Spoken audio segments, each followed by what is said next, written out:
नमस्कार, स्वागत आप सभी का मार्केट टाइम्स टीवी पर।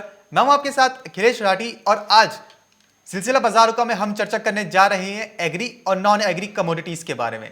हम आपको बताएंगे कि आज के कारोबारी सत्र में किस कमोडिटी में क्या करके चलने से मुनाफा कमाया जा सकता है और कहां पर रुकना और बचना चाहिए। बात कर लेते हैं कृषि जिंसों की। जान लेते हैं कि आज के कारोबारी सत्र में कौन सी कृषि जिंस किस भाव पर खुलती हुई नजर आई है और किस भाव पर कारोबार करती हुई नजर आ रही है।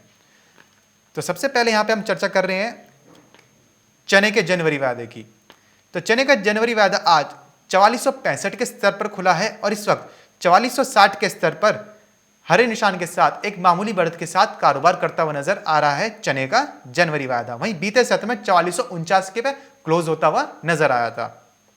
वहीं बात करें अगर बिनौला खल की, तो बिनौला खल का जनवरी वायदा आज 2044 के स्तर पर खुला है और इस वक्त 2040 पर 1.25% की तेजी के साथ कारोबार करता हुआ नजर आ रहा है। और वहीं बिनौला खल बीते सत्र में 2022 के स्तर पर बंद होता हुआ नजर आया था। बात करें अगर ग्वार गम की, तो ग्वार गम का जनवरी वायदा 5990 के स्तर पर खुला है और इस वक्त 5986 पर लाल निशान के साथ एक मामूली गिरावट के साथ कारोबार करता हुआ नजर आ रहा है। वहीं बात करें अगर ग्वार सीड की, तो ग्वार सीड का जनवरी वायदा 3882 के स्तर पर खुला है और इस वक्त 3878 पर मामूली गिरावट के साथ लाल निशान पर कारोबार करता हुआ नजर आ रहा है। वहीं बात करें अगर अब खाद्य तेलों की, तो मस्टर्ड सीड का जनवरी वायदा 6340 के स्तर पर खुला है और इस वक्त मस्टर्ड सीड 6340 पर ही कारोबार करता हुआ नजर आ रहा है और मस्टर्ड सीड के जनवरी वायदे में इस वक्त आधे फीसद से ज्यादा की तेजी देखने को मिल रही है। वहीं बात करें अगर रिफाइंड सोया तेल की, तो रिफाइंड सोया तेल का जनवरी वायदा 1180 के स्तर पर खुला है और इस वक्त 1169 पर कारोबार करता हुआ नजर आ रहा है और रिफाइंड सोया तेल के अंदर इस वक्त आधे फीसद की तेजी देखने को मिल रही है।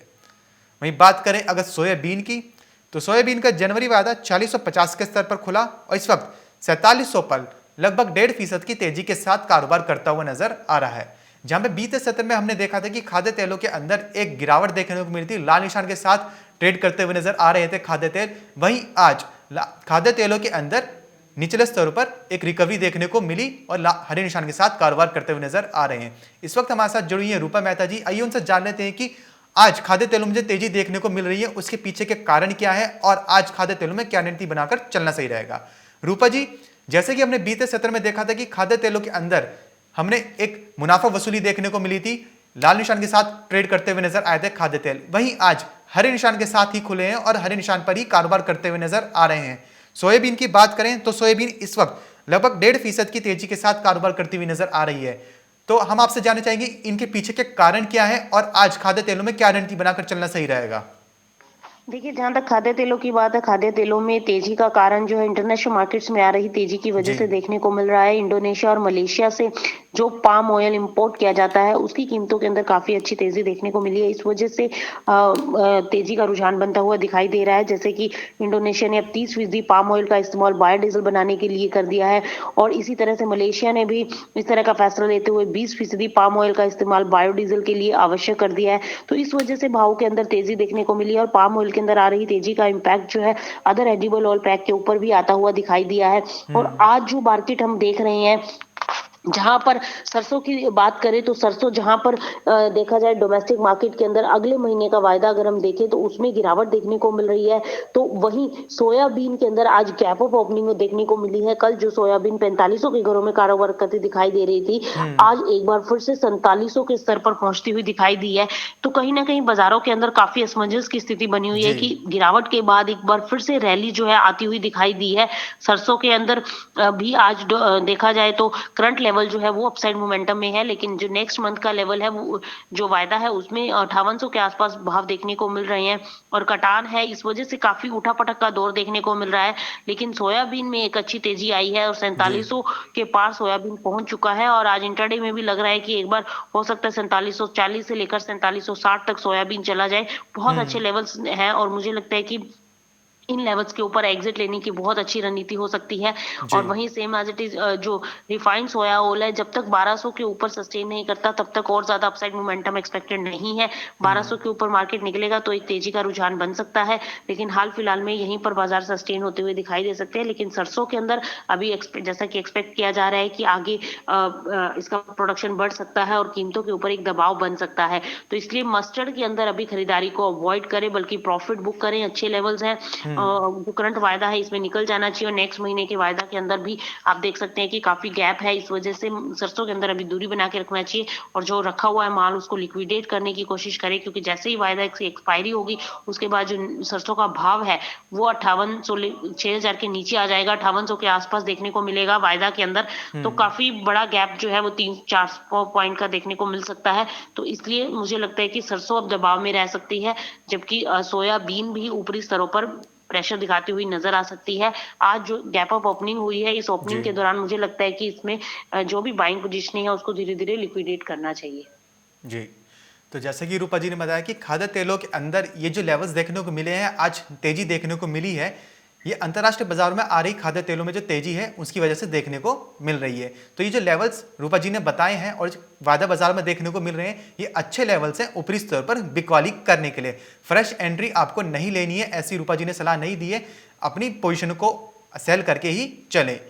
वहीं रूपा जी, हमारे पास साथ कुछ दर्शक जुड़े हुए हैं जिनका सवाल खाद्य तेलों को ही लेकर आ रहा है। उनमें से एक है अनिल कोठारी जी, जिनका सवाल है कि सोया रिफाइंड ऑयल में अभी तेजी है, इसका कारण क्या बाइंग करनी चाहिए?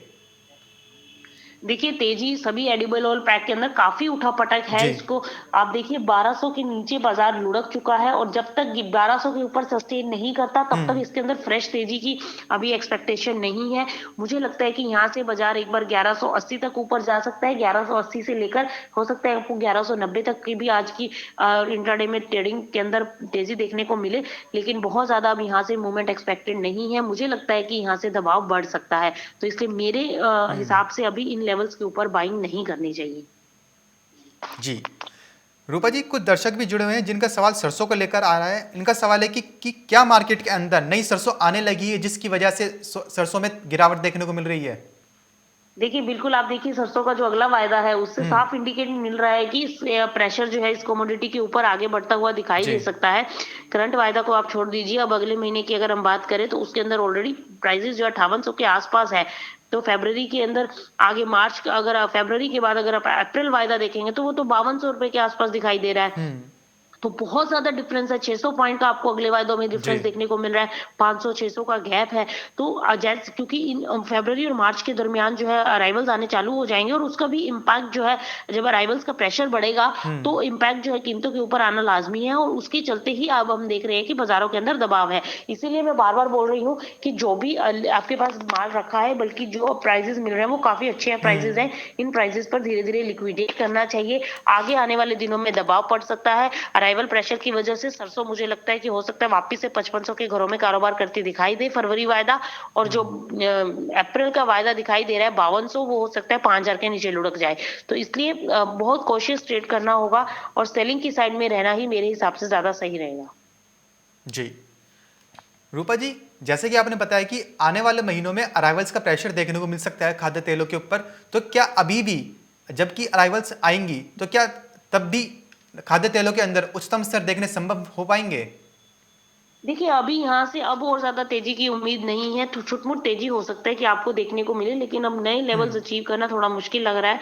हो भी सकता है, कोई बड़ी बात नहीं है कि जब बहुत ज्यादा ह्यूज बाइंग किसी प्लेयर की वजह से की जाए तो तेजी भी बन सकती है। लेकिन अभी जो फंडामेंटल सिनेरियो देखने को मिल रहा है उसके हिसाब से डोमेस्टिक मार्केट में इतनी ज्यादा डिमांड नहीं है इन लेवल्स के ऊपर, तो इस वजह से दबाव जो है हो सकता है कि आगे बढ़ता हुआ दिखाई दे। तो मुझे नहीं लगता कि यहाँ से बाजार ऊपरी स्तरों पर नए लेवल छूते हुए दिखाई देंगे, बल्कि ऊपरी स्तरों पर उन्हीं लेवल्स के आसपास जाकर बिकवाली का प्रेशर दिखाते हुए दिखाई दे सकते हैं। जी। वहीं रूपा जी, अगर बात करें कपास और कपास खली की, तो कपास और कपास खली में आज क्या रणनीति बनाकर चलना सही रहेगा? देखिए कपास के अंदर भी अब हो सकता है कि अभी जो जहाँ तक कपास कली की बात है, आज थोड़ा-सा बाजार मूवमेंट दिखाता हुआ जी। नज़र आ रहा है और ऊपर में जो हम फ़रवरी वायदा है वो एक बार 2120 तक वापस जाते हुए देख सकते हैं।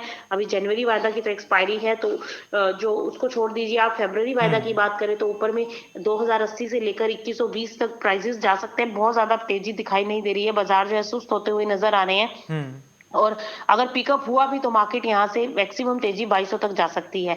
तो ओवरऑल ट्रेंड तो पॉजिटिव ही दिखाई दे रहा है, तो इसलिए अभी कॉटन के अंदर तेजी में ही रहा जा सकता है और जैसा कि हम एक्सपेक्ट करें कि एमसीएक्स पर भी हुँ। कॉटन जो है वो एक बार 22,000 से लेकर 23,000 की रेंज में आती हुई दिखाई दे सकती है।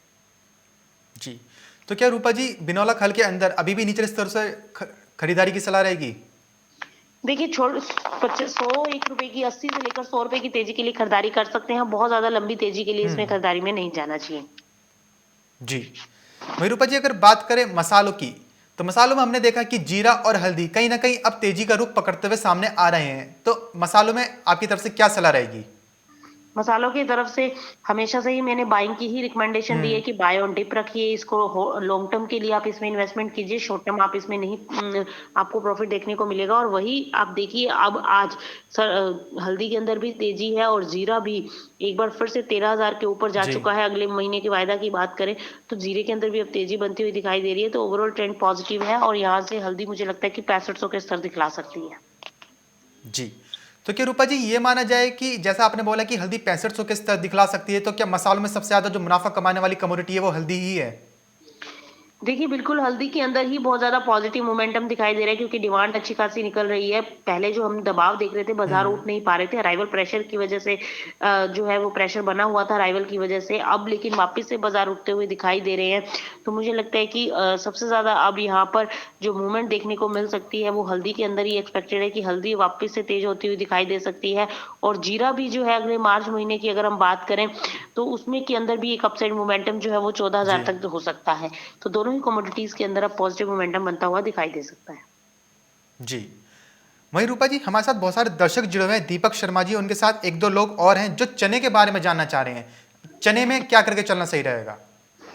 देखिए, अगले चने के अंदर सेल ऑन राइस की स्ट्रैटेजी ही रखें। मैंने हुँ। कल भी यही बोला था कि चना जो है ऊपरी स्तरों पर दबाव बना सकता है, एक रेंज बाउंड है, बिकवाली करके चलिए। अब देखिए कल जो है चने के अंदर तेजी का रुझान देखने को मिला था, लेकिन आज फिर वापस से बाजार जो है 4400 के 50 के आसपास ट्रेड करता हुआ दिखाई दे रहा है जनवरी वायदा। और वहीं अगर मार्च की वायदा करें तो 4526 के आसपास है। हुँ। 4540 के अराउंड जो है इसमें भी सेलिंग बनती है 4600 के स्टॉप लॉस के साथ। चने के अंदर मार्च वायदा में बिकवाली करके चल सकते हैं। नीचे में एक्सपेक्टेड है कि 4400 के स्तर देखने को मिल सकते हैं। जी।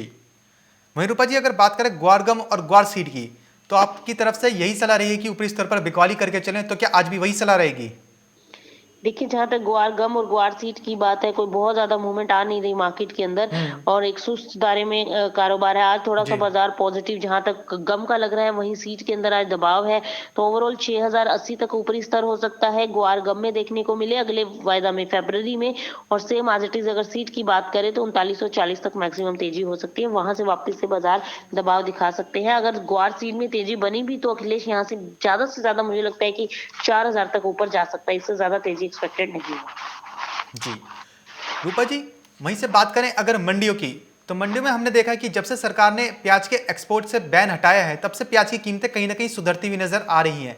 तो क्या ये मान लिया जाए कि अब ये जो प्याज के जो ऊँचे भाव में देखने को मिल रहे हैं, अच्छे भाव देखने को मिल रहे हैं, ये अच्छा समय है उन प्याज व्यापारियों के लिए जिनको पहले अपना प्याज अच्छे भावों पर बेचने का मौका नहीं मिला था?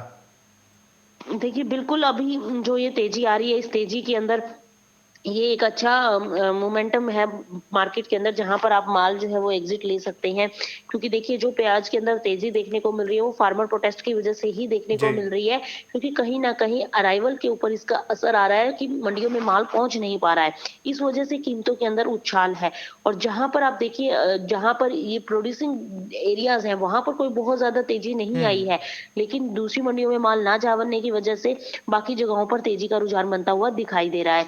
और अभी भी अब रिटेल के अंदर प्राइसेस के अंदर जरूर एक तेजी का रुझान बना है और प्याज वापस से अपना रिटेल की अगर मैं बात करूं तो 50 रुपए के आसपास जा पहुंचा है, जो कि अभी पिछले कुछ दिनों में 35 से 40 की रेंज में था, अब वापस से 50 रुपए के आसपास ट्रेड करता हुआ दिखाई दे रहा है।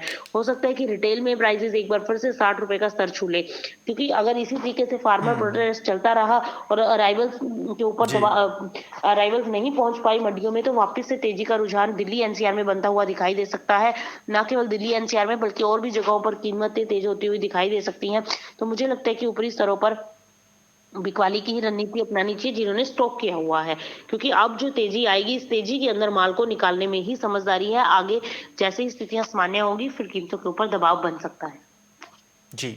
वही रूपा जी, एग्री कमोडिटीज में ऐसी कौन सी कमोडिटीज रहेंगी आज के लिए जो सबसे ज्यादा मुनाफा दिलवा सकती हैं? देखिए, आज एग्री कमोडिटीज की बात करें तो मुझे लगता है कि आज इंट्राडे प्रोस्पेक्टिव से अगर देखा जाए तो आज चने के अंदर ही बिकवाली का कॉल लेना चाहिए। चना मुझे लगता है कि ऊपरी स्तरों पर आज बिकवाली दिखाता हुआ नजर आ सकता है। जी। तो चने के अंदर आप नेक्स्ट वायदा में 4540 के आसपास बिकवाली करके चल सकते हैं। नीचे में 4480 का इंट्राडे टाइम प्रोस्पेक्टिव से लेवल्स एक्सपेक्टेड है कि मार्केट दिखला सकती है। सेम एज इट इज आज हल्दी के अंदर आप बाइंग की पोजीशन लेकर चल सकते हैं। जी, बहुत बहुत शुक्रिया रूपा जी हमारे साथ जुड़ने के लिए और जानकारी साझा करने के लिए। तो जैसे कि रूपा जी ने बताया कि आज जिन एग्री कमोडिटीज में सबसे ज्यादा मुनाफा कमा जा सकता है वो है सबसे पहले चना, जिसमें आप ऊपरी स्तर पर बिकवाली करके चल सकते हैं। उन्होंने जो लेवल्स दिए हैं आप उन पर बिकवाली करके चल सकते हैं। वहीं दूसरी कमोडिटी रहेगी हल्दी, जिनमें आप निचले स्तर पर खरीदारी के मौके ढूंढ के उनमें खरीदारी करके चल सकते हैं। वहीं बात करें अगर खाद्य तेलों की, तो खाद्य तेलों में काफी असमंजस का माहौल देखने को मिल रहा है। रूपा जी की तरफ से यही सलाह रहेगी कि ये जो खाद्य तेल आज ऊपरी स्तर दिखाते हुए नजर आ रहे हैं, खाद्य तेलों में आज जो तेजी देखने को मिल रही है, ये अच्छा मौका है उनके लिए सेलिंग पोजीशंस निकालने के लिए। जिन्होंने अपना माल होल्ड करके रखा हुआ था वो आज सेल करके चल सकती हैं। जो लेवल्स देखने को मिल रहे हैं ये अच्छे लेवल्स हैं और खाद्य तेलों में फ्रेश एंट्री से बचकर चलना चाहिए। तो फिलहाल सिलसिला बाजारों का में बस इतना ही, कहीं जाएगा नहीं क्योंकि खबरों का सिलसिला यूं ही बना रहेगा मार्केट टाइम्स टीवी पर।